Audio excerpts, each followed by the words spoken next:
Yesterday, we were surprised when we found out about Donald Trump changing his mind about some of the tariffs that were going to be imposed on Canada. And the day before that, we found out that the auto sector, which is part of the original plan, it got an exemption, but only for a month, which kind of begs the question, and it has not changed Canada's position, by the way, in terms of retaliatory tariffs, because ours remain in place.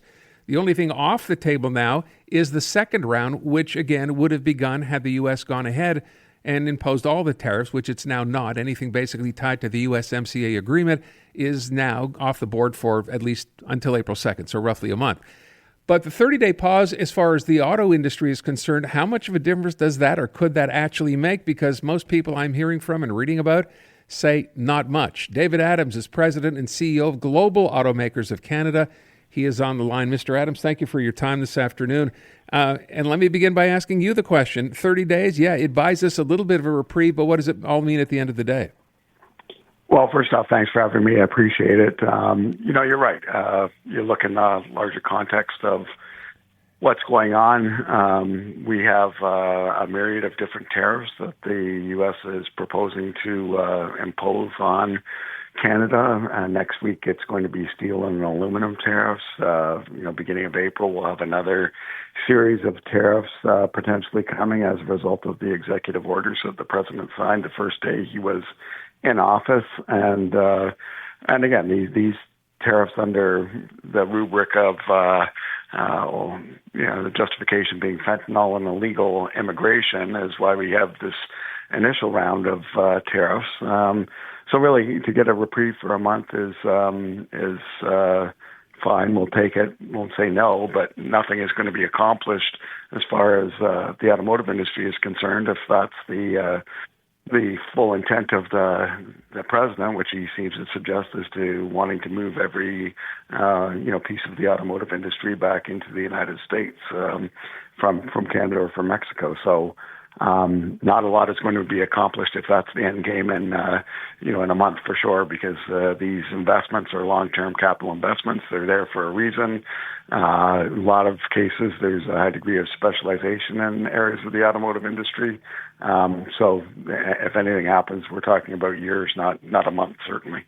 You know, in the case of Canadian and American automakers here, we heard the president say at his State of the Union speech the other night, or his congressional speech rather, that automakers had come to him and were really happy with his plan. And then, of course, a day later, he changed the plan.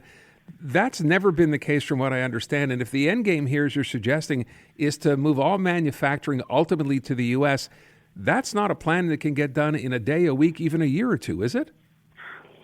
No, certainly not. And, it may be one thing to say, okay, move the assemblers back if that's the plan, but then you have the whole supply base as well, and you would have to restructure, global supply chains. And, I think the other area that's not been given any consideration is, yes, you might like to repatriate these facilities to employ more people in America, but you've got, American unemployment at, basically we have full employment in America right now. So I'm not sure where we're going to get, where the president plans on getting the people to actually work in the facilities if they were to be repatriated. And so it's a real challenge in terms of just finding the skilled talent to be able to work in these facilities.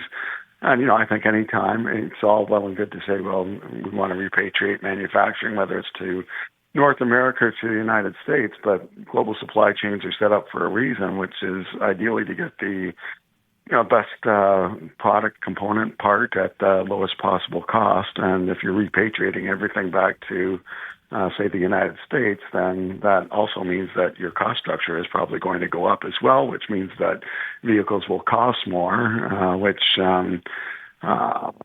two of the planks of the president getting reelected was reducing inflation and reducing costs and improving affordability for Americans. And these tariffs are going to have exactly the opposite effect. And I think, in the shoot first, aim later approach that the president seems to be taking, there's starting to be a realization that these tariffs do come back to bite American consumers and American businesses. And I had heard, by the way, this idea of costing more, obviously for Americans, even if this were to happen, the numbers range anywhere from $3,000 up to $11,000 or $12,000 for an SUV, for a big truck. That's not pocket change. That's a significant amount of money, and that's something I imagine American consumers would not be willing, or to want to have to do, and B, to start complaining to the president about, because that's not the original idea here. Right, and I think that's ultimately what what, if anything, is going to change the president's mind on these tariffs is the bite that it actually has on American consumers and American businesses, because Canada is the largest export market for the United States, and if you look at Canadian vehicles, even vehicles that are built in Canada, 50% of upwards of 50% of the components that go into those vehicles come from the United States. So you're effectively taxing your parts and components manufacturers in the United States when you're taxing Canadian vehicles with tariffs. Reality is that we've been building vehicles together, and I say that directly. We don't build them for one another. We don't build the whole vehicle in Canada with Canadian parts and ship it to the U.S. 50%, as I say, of the parts and components in a vehicle in Canada come from the United States. So we build these vehicles together for each other's markets. I would ask one other thing. We had our employment minister today, Steve McKinnon, make an announcement about contingencies for Canadians whose jobs are going to be affected, funds that will be made available. You've obviously had discussions when this first became a subject. What contingencies are there in the automotive sector?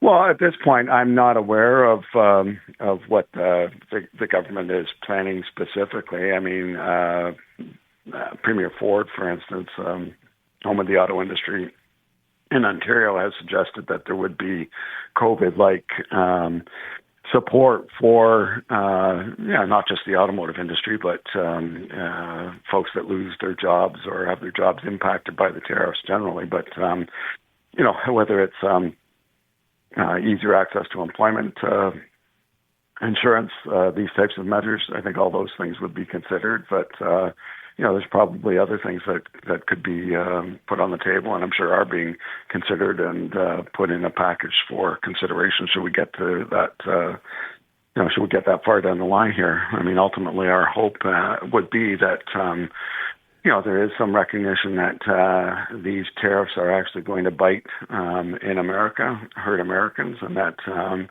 governors of states who rely on Canada, rely on Canadian business, consumers that are feeling the pinch and are going to make that pinch known to their congressmen and women. Just the reaction that we've seen in the stock market, that these are the things that will ultimately, hopefully, change the president's mind about taking this course of action, which is really going to harm their own economy as much as it's going to harm our own. I would just ask one last thing, and I remember hearing this at the beginning when we thought these tariffs the automotive sector would be included in them. Am I correct in saying that the margins in this business are so razor thin that if the system is disrupted, it's not a matter of a month, it could be a week or less for a plant to have to shut down? Well, I think certainly for, if you look at Flavio Volpe's at the Parts Manufacturers Association, their membership, yes, they have some very large members, but they also have some very small, medium-sized, family-owned businesses. And yeah, there's not, on his side of the business, there's really not a lot of margin. So if you are faced with 25% hit to your product, then I would imagine it could cause some of these companies to be threatened at an existential level, and then that just ripples through the whole supply chain. At the end of the day, by the way, assuming this is only here temporarily, we're all going to see the price of cars rise, whether it's on this side of the border or the other. Well, for sure, because I think the reality is, and I think we all understand why our federal government is looking at retaliatory tariffs, because that, at the end of it, would seem to be the only language that the president may understand, and that will have some bite and force his hand, potentially, or hopefully force his hand to change his mind on things. But yeah, if we impose retaliatory tariffs on vehicles, for instance, coming from the United States, then that's I think the government is looking at that's maybe a price that we have to pay, at least in the short term. But that means that vehicles would go up here in Canada as well. And even if it's just the tariffs were just on the U.S. tariffs on Canadian vehicles going into the United States, I mean, you can say, okay, well, it just means that Canadian vehicles are going to be, their costs would go up. But I think the reality is the market being what it is, other folks that maybe aren't affected by the tariff would say, well, my competitors' vehicles are more expensive, so I have some room to increase my own margin as well. So, we're in a situation that's sort of unprecedented at this point. Sad, but probably true. Mr. Adams, thank you so much. Appreciate your time.